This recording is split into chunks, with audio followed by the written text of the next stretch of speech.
ओम नमः शिवाय। ओम नमः शिवाय। ओम नमः शिवाय।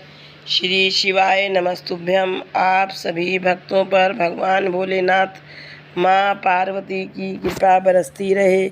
श्रावण मास की कथा, शिव महापुराण की कथा का रुद्र संहिता का यह प्रथम भाग यानी कि सृष्टि खंड प्रारंभ हो रहा है। इसमें भगवान जो है भोलेनाथ की कथा का वर्णन है। विश्व उद्भव स्थिति लय आदिषु हेतुमेकं गौरीपतिं विदित तत्त्वम् अनंत कीर्तिं माया आश्रयं विगत माया मय चिंत रूपम बोध स्वरूप अमलम ही शिव नमामि। जो विश्व की उत्पत्ति, स्थिति और लय आदि के एकमात्र कारण हैं। गौरी गिरिराज कुमारी माँ के पति हैं, तत्वज्ञ हैं, जिनकी कीर्ति का कहीं अंत नहीं है, जो माया के आश्रय होकर भी उससे अत्यंत दूर हैं तथा जिनका स्वरूप अचिंत है। उन विमल बोध स्वरूप भगवान शिव को मैं प्रणाम करती हूँ। वंदे शिवम तम प्रकृते अनादिम प्रशांतमेकं पुरुषोत्तमं ही स्वमायया कृष्णमिदं हि सृष्ट्वा नभो वदन्त बहि अस्थितो।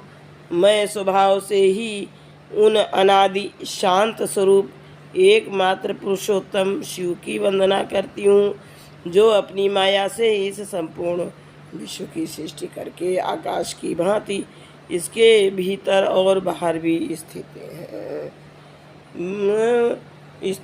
वंदे अंतरिस्थम निज गुण रूपम शिवम स्वतः सृष्टुमिदं विचष्टे जगन्ति नित्यं परितो भ्रमन्ति यत सन्निधौ चुंबकलोहतम। जैसे लोहा चुंबक से आकृष्ट होकर उसके पास ही लटका रहता है, उसी प्रकार यह सारा जगत सदा सबूर से जिसके आसपास ही भ्रमण करता है। जिन्होंने अपने से ही इस प्रपंच को रचने की विधि बताई थी, जो सबके भीतर अंतर्यामी रूप से विराजमान है तथा जिनका अपना स्वरूप अत्यंत गूढ़ है, उन भगवान शिव की मैं सादर वंदना करती हूँ। उन भगवान शिव की मैं सादर वंदना करती हूँ। उन भगवान शिव की मैं सागर वंदना करती हूँ। जैसे लोहा चुंबक से आकृष्ट होकर उसके पास ही लटका रहता है, जैसे लोहा, उसी प्रकार ये सारा जगत सदा सब ओर जिसके आसपास ही भ्रमण करते हैं, जिन्होंने अपने से ही इस प्रपंच को रचने की विधि बताई थी, जो सबके भीतर अंतर्यामी रूप से विराजमान है तथा जिनका अपना स्वरूप अत्यंत गूढ़ है। मैं उन भगवान शंकर की वंदना करती हूँ। व्यास जी कहते हैं जगत के पिता भगवान शिव जगत माता कल्याणमयी पार्वती तथा उनके पुत्र गणेश जी को नमस्कार करके हम इस पुराण का वर्णन करते हैं। एक समय की बात है, नैमिषारण्य में निवास करने वाले शौनक आदि सभी मुनियों ने उत्तम भक्तिभाव के साथ सूत जी से पूछा।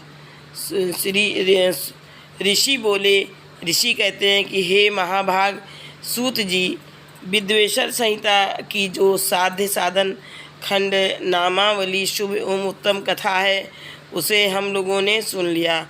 उसका आदि भाग बहुत ही रमणीय है तथा वह शिव भक्तों पर भगवान शिव का वात्सल्य इसने प्रकट करती है।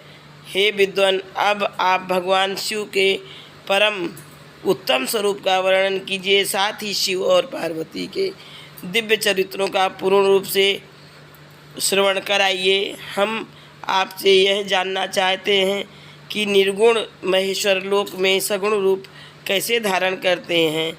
हम सब इसी बात पर विचार कर रहे हैं कि शिव के तत्व को नहीं समझ पाते हैं। सृष्टि के पहले भगवान शिव किस प्रकार अपने स्वरूप से स्थित होते हैं, फिर सृष्टि के मध्यकाल में वे भगवान किस तरह क्रीड़ा करते हुए सम्यक व्यवहार बर्ताव करते हैं, और सृष्टि कल्प का अंत होने पर वे महेश्वर देव किस रूप में स्थित रहते हैं, लोक कल्याणकारी शंकर कैसे प्रसन्न होते हैं और प्रसन्न हुए महेश्वर अपने भक्तों तथा दूसरों को कौन सा उत्तम फल प्रदान करते हैं, यह सब हमसे कहिए। हमने सुना है कि भगवान शिव शीघ्र ही प्रसन्न हो जाते हैं, वे महान दयालु हैं, इसलिए अपने भक्तों का कष्ट नहीं देख सकते। ब्रह्मा, विष्णु और महेश ये 3 देवता शिव के ही अंग से उत्पन्न हुए हैं।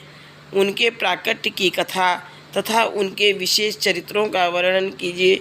हे प्रभु, आप उमा के आविर्भाव और विवाह की भी कथा कहिए।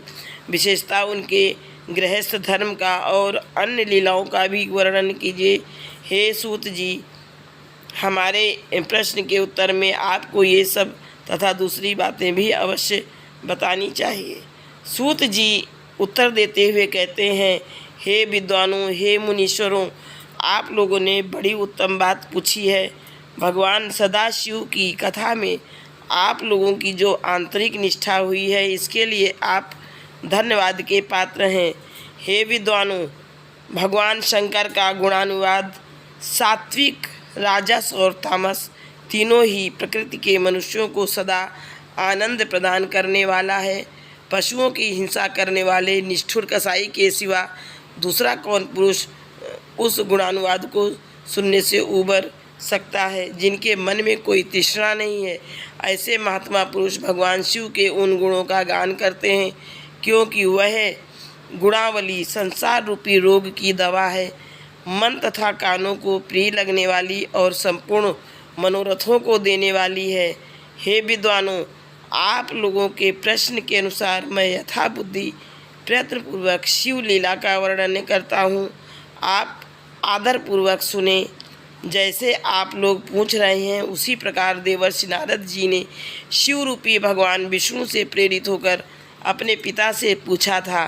अपने पुत्र नारद का प्रश्न सुनकर शिव भक्त ब्रह्मा जी का चित्त प्रसन्न हो गया था और वे उन मुनि शिरोमणि को हर्ष प्रदान करते हुए प्रेम पूर्वक भगवान शिव के यश का गान करने लगे। एक समय की बात है, मुनि शिरोमणि विप्रवर नारद जी ने, जो ब्रह्मा जी के पुत्र हैं, विनीत चित्त से, विनीत भाव से वो तपस्या में मन लगाया। हिमालय पर्वत में कोई एक गुफा थी जो बड़ी शोभा से संपन्न दिखाई देती थी। उसके निकट देव नदी गंगा निरंतर वेगपूर्वक बहती थी। वहाँ एक महान दिव्य आश्रम था जो नाना प्रकार की शोभा से सुशोभित था।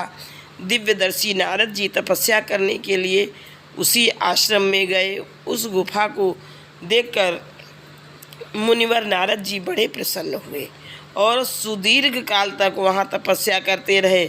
उनका अंतःकरण शुद्ध था। वे दृढ़तापूर्वक आसन बांधकर मौन हो प्राणायाम पूर्वक समाधि में स्थित हो गए। हे विद्वानों, उन्होंने वह समाधि लगाई जिसमें ब्रह्म का साक्षात्कार कराने वाला अहम ब्रह्मास्मि, मैं ही ब्रह्म हूँ, यह विज्ञान प्रकट होता है। मुनिवर नारद जी जब इस प्रकार तपस्या करने लगे, उस समय यह समाचार पाकर देवराज इंद्र कांप उठे। वे मानसिक संताप से विह्वल हो गए। यह नारद मुनि मेरा राज्य लेना चाहते हैं। मन ही मन ऐसा सोचकर इंद्र ने उनकी तपस्या में विघ्न डालने के लिए प्रयत्न करने की इच्छा की। उस समय देवराज ने अपने मन से कामदेव का स्मरण किया। स्मरण करते ही कामदेव आ गए। महेंद्र ने उन्हें नारद जी की तपस्या में विघ्न डालने का आदेश दिया। यह आज्ञा पाकर कामदेव वसंत को साथ ले बड़े गर्व से उस स्थान पर गए और अपना उपाय करने लगे। उन्होंने वहाँ शीघ्र ही अपनी सारी कलाएं रच डाली। बसंत ने भी मदमत्त होकर अपना प्रभाव अनेक प्रकार से प्रकट किया। हे मुनिवरों, कामदेव और वसंत के अथक प्रयास करने पर भी नारद मुनि के चित्त में विकार नहीं उत्पन्न हुआ। महादेव जी के अनुग्रह से उन दोनों का गर्व चूर्ण हो गया।